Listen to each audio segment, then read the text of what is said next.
travel the United States, thrilling crowds everywhere they go. They're the 6 best monster trucks in the world. And today, the United States Hot Rod Association has brought them to Albany, New York, to the Knickerbocker Arena. And you're going to thrill to all the action of the Monster Truck Challenge here on ESPN, the Total Sports Network.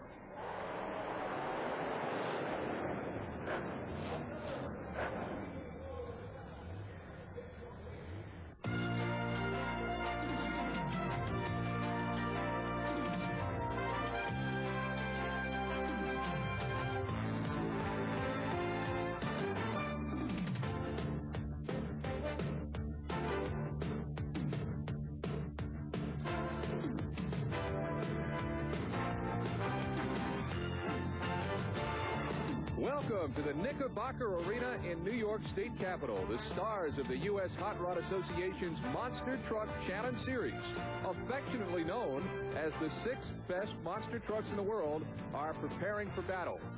Hi again, everybody, and welcome back to Albany, New York. I say welcome back because, as you know, we've paid Albany a visit once before on Monster Truck Challenge Series. But these fans up here can't get enough of the monster trucks, so we're back for some more. The last time we were in Albany, David Morris in the Equalizer stole the show. Morris went from fast qualifier to champion that day, and he's at it again this time. Equalizer turned in the fastest qualifying time of 2.42 seconds. Just 4 thousandths of a second behind is brand new high-tech car-stomping Bigfoot 10 with Dan Runte at the wheel. So it looks like it could be a Bigfoot Equalizer final. But they'll have to get by the other 4 fastest monster trucks in the world. All right, let's go trackside. Standing by is our Joe Lowe. Thank you, Ken. And as you can see, our monster trucks are not the only thing to watch here tonight in Albany. Well, the lineup stands this way. Equalizer takes on the Carolina Crusher. It's Barefoot against the Gravedigger. And Bigfoot against Taurus. As we line up for our first round of Monster Truck Challenge, Gary Porter of Carolina Crusher and David Morris of the Equalizer. Here's Jim Clark with David. David Morris, an Equalizer, with a qualifying time of 2.42 seconds, the fastest qualifying time. What's it like out there, David?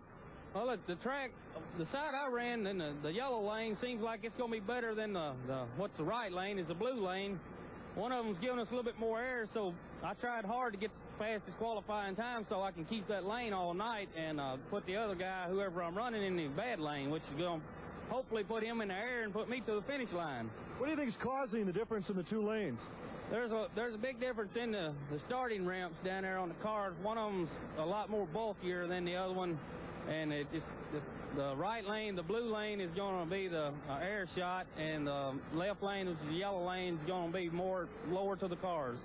The guy that's holding all the marbles right now on the Monster Truck Tour, David Morris and the Equalizer. But Gary Porter, the lone wolf. We'll have an interview with Gary later on in the show. He's set to go out of Wadesboro, North Carolina. Can he shut down the Equalizer? Let's go trackside and find out as we line them up for round number 1. They're staged, waiting for the green light. There we go. David Morris going high. The Crusher staying low. And I can't tell which one did it. Which one went across that finish line first? The United States Hot Rod Association has said that Gary Porter and the Carolina Crusher crossed the finish line first. David Morris getting launched and going high, and this is how to do it. The blue lane, the lane that David Morris didn't want to be in, but Gary Porter was able to manipulate it.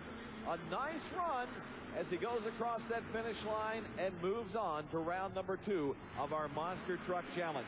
Now, in slow motion, both Gary Porter with a good hole shot, and he stays low. Equalizer's launched high, and a full tire length lead, and the win for Carolina Crusher. The Gravedigger is staging for our next matchup, and Lyle Hancock says, watch out, a close night's coming up in all races.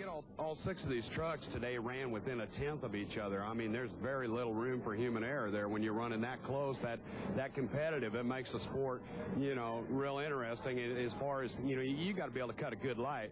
You know, it's anticipation when it's going to come on. Sometimes you lose, sometimes you win. So, you know, something that we try to do, and that's what breaks a racing. And Lyle Hancock of the Gravedigger better be on his toes tonight, because his competition definitely will be the veteran Fred Schaefer and Barefoot. We asked Fred if there was a difference between the lanes here tonight. Track's quite a bit different. We got the right lane is pretty bad. That's the lane I qualified in. The left lane is a lot smoother.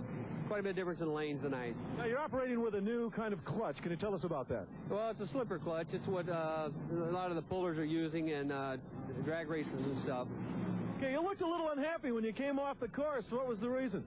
Well, the ramps is quite a bit different out there, and we let them know earlier, and they couldn't do anything about it. There's daylight and dark difference between the ramps. It makes the truck want to fly straight up and down.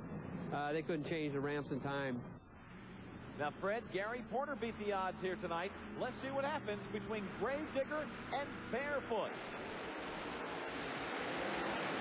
High-flying action. Gravediggers out there. Barefoot picks up the win. The U.S. Hot Rod Association has to time every one of these matchups. They are so close here at the Knickerbocker Arena. But Barefoot, a decided winner in this one.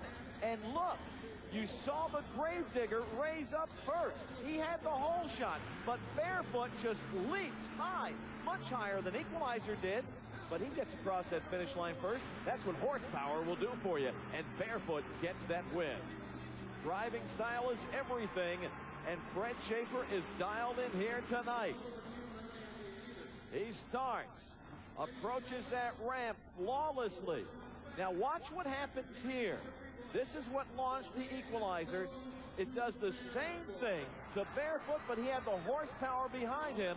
And a rough landing. We land on 1, 2, 3, all 4 tires going different ways. Not a pretty win, but a win all the same for Barefoot. And Fred Schaefer, he advances to round number 2.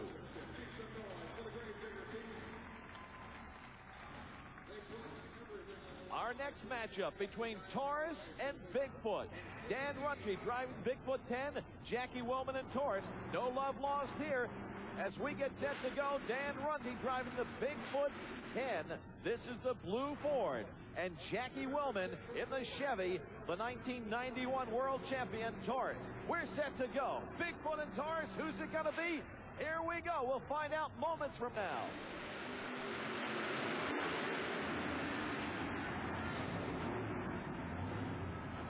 Could you tell, watching that race, could you honestly tell which one crossed the finish line first? Was it Taurus or Bigfoot? The ISO cam picks up Taurus. Jackie Willman knows how to drive. He's dialed in on this blue lane. And the U.S. Hot Rod Association has given the win officially to Jackie Willman and Taurus. All night long, you've been hearing these drivers talk about the difference in lanes. This one cost Bigfoot a win. They're side by side going into the ramp. The yellow lane launches Bigfoot. Jackie Willman stays low in the blue lane. And there you can see that's all she wrote. Almost a half-trunk lead and the win for Jackie Willman and Taurus. And that's it for round number 1 of our Monster Truck Challenge, Ken. Well, Gary Porter and Jackie Willman Jr. made sure that there would be no Equalizer Bigfoot showdown. But as racing fans know, anything can happen when the 6 best monster trucks in the world get together. And we're going to have more racing action from the Knickerbocker Arena in Albany, New York. But first, some very important messages from some very important people, our sponsors.